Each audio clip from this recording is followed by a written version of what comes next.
मुख्यमंत्री मुकेश अग्निहोत्री ने कहा कि 2 साल का कार्यक्रम बिलासपुर में होने जा रहा है। उससे पहले ही प्रदेश भाजपा ने हो हल्ला मचाना शुरू कर दिया है। शिमला में एक पत्रकार वार्ता में उन्होंने भाजपा पर हिमाचल सरकार को राजनीतिक और आर्थिक रूप से अस्थिर बनाने के प्रयास करने के आरोप लगाए। उन्होंने कहा कि सरकार गिराने से भाजपा के प्रयास बार बार विफल रहे, जबकि खुद भाजपा में गृह युद्ध चल रहा है और भाजपा में भाजपा ओ यानी ओरिजिनल और भाजपा सी यानी कांग्रेस गुट आपसी लड़ाई कर रहे हैं। आज शिमला में पत्रकार वार्ता में मुकेश अग्निहोत्री ने कहा कि प्रदेश भाजपा से सत्ता से बाहर होने का दर्द सहन नहीं हो रहा, इसीलिए बिना मतलब के मुद्दे उछाले जा रहे हैं और सरकार को कार्य को दबाने का प्रयास किया जा रहा है। मुकेश अग्निहोत्री ने कहा कि भाजपा में गुटबाजी चरम पर है। उप मुख्यमंत्री प्रदेश में भाजपा के 7 सांसद, नेता प्रतिपक्ष और भाजपा प्रदेश अध्यक्ष पर हिमाचल के हितों के खिलाफ काम करने के आरोप लगाए। उन्होंने कहा कि ऑपरेशन लोटस से भाजपा इनकार करती है, पर सीपीएस मामले में भाजपा नेताओं ने ही याचिका डाली, जबकि उनमें से कई खुद सीपीएस रह चुके हैं। उन्होंने कहा कि जीपीएस मामले में विधायकों को अनसेट करने की कोशिश भाजपा ने की। उप मुख्यमंत्री ने कहा कि अगर गारंटी की बात की जाए तो कांग्रेस सरकार ने ओपीएस दी, भाजपा ने ओपीएस बंद की थी और हमने शुरू की।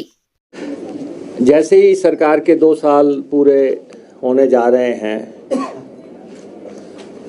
तो राज्य की भारतीय जनता पार्टी ने एक बार फिर से हो हल्ला मचाना शुरू कर दिया है। एक्चुअली प्रदेश से सत्ता से बाहर होने का जो दर्द है, भारतीय जनता पार्टी के नेता 2 साल के बाद भी उनका दर्द छलकता जा रहा है और उनसे बर्दाश्त नहीं हो पा रहा है कि हिमाचल प्रदेश में कांग्रेस की सरकार है। बर्दाश्त से बाहर है। तड़प आप देख रहे हैं, लगातार तड़फ रहे हैं, लगातार नॉन इश्यूज को किस ढंग से उछालना है उसकी कोशिश कर रहे हैं। प्रदेश सरकार क्या कर रही है उसको दबाने का प्रयास कर रहे हैं। आपने देखा कि सत्ता से बाहर होने के बाद इन्होंने इन 2 सालों के दौरान लगातार हिमाचल प्रदेश की सरकार को गिराने के लिए साजिश षड्यंत्र रचे और भाजपा का जो प्रदेश नेतृत्व है इस समय, वो नेतृत्व जो है जिसको कि हिमाचल प्रदेश की जनता ने नकारा था 2 साल पहले, सत्ता से बाहर किया था, वो लीडरशिप लगातार उनका प्रयास रहा कि केंद्र के साथ मिलके किसी भी ढंग से हिमाचल प्रदेश की सरकार को गिराया जाए। लगातार अटेम्प्ट्स उन्होंने की और उन अटेम्प्ट्स में वो विफल हुए और आज भी हिमाचल प्रदेश में कांग्रेस की सरकार कायम है। जितने विधायक हमारे सरकार बनने के समय थे 40, आज भी हम 40 हैं। तो जो भाजपा के लोग जो लगातार ये दलीलें दे रहे हैं कि हम इस साजिश षड्यंत्र में पीछे नहीं हैं, हमारा उन पे आरोप है कि प्रदेश में अस्थिरता फैलाने के लिए, प्रदेश में राजनीतिक तौर पे अस्थिरता कायम रखने के लिए लगातार 2 सालों में उन्होंने काम किया और रचनात्मक विपक्ष की भूमिका उन्होंने एक भी दिन नहीं निभाई। दूसरी तरफ से वो फाइनेंशियल मोर्चे पे आर्थिक मोर्चे पे हिमाचल को लगातार नुकसान पहुंचाने में लगे हुए हैं। आर्थिक तौर पे जो भी केंद्र से मददें आनी हैं उसको किस ढंग से जाके ये रुकवाने की कोशिश कर रहे हैं। लगातार दिल्ली जा रहे हैं, दिल्ली जाके वहाँ पे इनका प्रयास चल रहा है कि जो हिमाचल को जो उसका हिस्सा मिलना है, जो हक मिलना है, उसको किसी भी ढंग से रोका जाए। वैसे तो खुद ही इनके गृह युद्ध चल रहा है और एक तो है, एक वो लोग हैं जो अपने को क्लेम करते हैं भाजपा ओरिजिनल, भाजपा वो कहते हैं कि हम भाजपा ओरिजिनल हैं। एक वो मानते हैं कि भाजपा सी, भाजपा कांग्रेस है।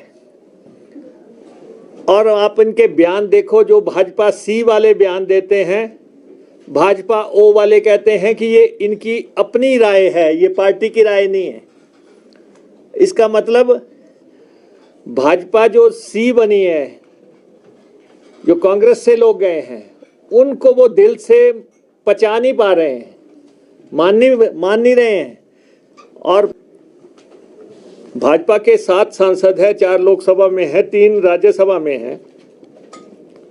कोई भी व्यक्ति जो है, जो हिमाचल के हितों की लड़ाई है, उसकी जो है कोई बात दिल्ली में रखने को तैयार नहीं है। औहदे तो आते जाते रहते हैं, लेकिन प्रदेश सर्वोच्च है, प्रदेश सबसे ऊपर है। लेकिन साथ के साथ एमपी होने के बावजूद जो हिमाचल के साथ सलूक किया जा रहा है, उसमें इनकी भूमिका और साथ में नेता प्रतिपक्ष और बीजेपी के पार्टी प्रेसिडेंट जो हैं, उनका संघर्ष तो सामने ही है। ऑपरेशन लोटस हुआ, ऑपरेशन लोटस में जो 9 लोग इनके साथ गए जाए, ये इन्होंने उनका साथ लिया, वो तो एक अलग कहानी है। लेकिन जो बीजेपी कह रही है कि हम इसमें शामिल नहीं हैं, तो जो सीपीएस का केस था, चीफ पार्लियामेंट्री सेक्रेटरी का केस था, जो अदालत में किया गया, उसके जो है पिटिशनर कौन थे? वो तो सब भाजपा ही थे, और वो लोग थे जो पहले सीपीएस रहे हैं। नैतिकता का तकाजा होता है कि जिस ओहदे पे रहे हैं उन ओहदों के खिलाफ पिटीशन ना की जाए, लेकिन उन्होंने उन ओहदों पे भी की और बिल्कुल स्पष्ट थे पिटिशनर। तो इसलिए उसके बाद कोशिश कर रहे थे कि हम एमएलएस को अनसीट करवाए जाएं, और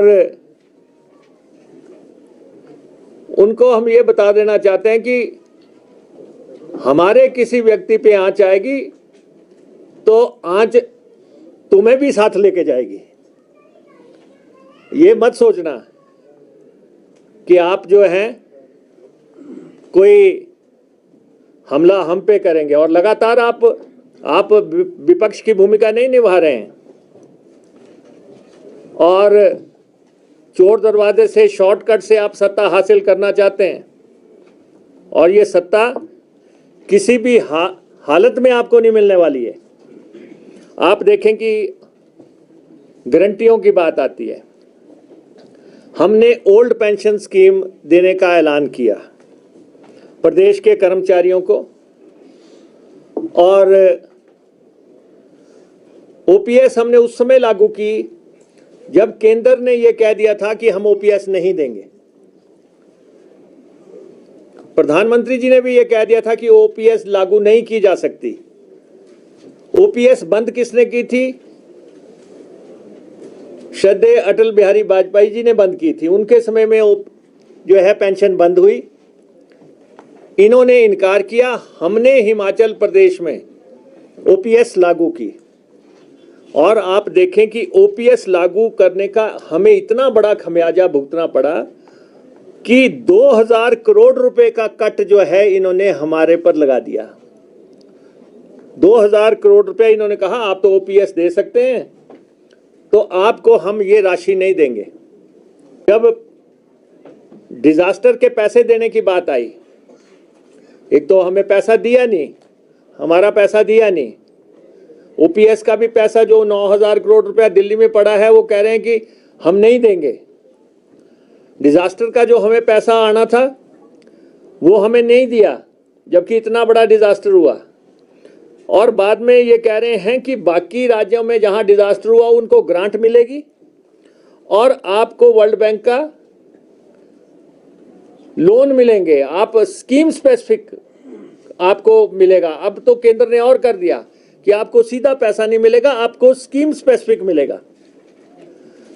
हिमाचल का रास्ता रोकने के लिए भाखड़ा ब्यास का जो बीबीएमपी का हमारा 5000 करोड़ के आसपास जो पैसा मिलना है, भारत सरकार अगर दखल दे तो सुबह वो राशि हमें मिल जाए। कब से सुप्रीम कोर्ट का अवार्ड आया हुआ है, वो राशि हमें प्राप्त नहीं हो रही है। और शानन प्रोजेक्ट हमारा है, हमारी धरती पे है, इसके बावजूद केंद्रीय मंत्री यहां पे आए, कहते हम दखल नहीं देंगे। और अभी टूरिज्म प्रोजेक्ट की अनाउंसमेंट हुई पूरे देश के लिए, हिमाचल को जो है उसमें से पूरी तरह साफ कर दिया गया। विदेश की फंडिंग जो आनी है, जो हमें देने के लिए तैयार हैं, वहां पे भी आपने कैपिंग लगा दी, ताकि हम जो है कोई भी पैसा अगर केंद्र से ना आए तो हम जो है फॉरेन फंडिंग भी हासिल ना कर सकें। उस पे भी इन्होंने हमारे, और रेवेन्यू डेफिसिट ग्रांट जो है वो लगातार गिरती जा रही है। हमें जीएसटी कंपनसेशन का नुकसान हो गया, हमें रेवेन्यू डेफिसिट ग्रांट का नुकसान हो गया, हमें एक्सटर्नल एडेड प्रोजेक्ट्स में जो है कैप लगने से नुकसान हो गया, हमें ओपीएस देने से जो है लोन लेने की लिमिट को जो है नीचे गिराने की वजह से नुकसान हो गया। ये सारे आर्थिक तौर पे, और ये लगातार दिल्ली जा रहे हैं। दिल्ली जाके इन्होंने हिमाचल के हितों के खिलाफ एक मुहिम, एक टायरेट छेड़ रखा है कि कोई पैसा किसी डिपार्टमेंट से किसी भी तरह जो है हिमाचल प्रदेश को ना आए। हिमाचल का जब गठन हुआ था तो हम आपको ये बताना चाहते हैं कि हम राजनीतिक लड़ाई भी जीते हैं, हम आर्थिक मोर्चे पे भी किसी भी ढंग से जो है वेतन प्रबंधन से और रिसोर्सेज हमने बढ़ाए स्टेट के, जिसपे कि ये होल्ला मचाते हैं। पूर्व की सरकार में, जयराम जी की सरकार के समय में एक भी मीटिंग जो है रिसोर्स जनरेशन को लेकर नहीं हुई, एक भी मीटिंग नहीं हुई जब आप जो है ये फैसला करें कि हिमाचल प्रदेश के आय के संसाधन बढ़ाने के लिए क्या किया जा सकता है। हमने लगातार ये प्रयास किया, उससे लड़ने में हम सक्षम हैं।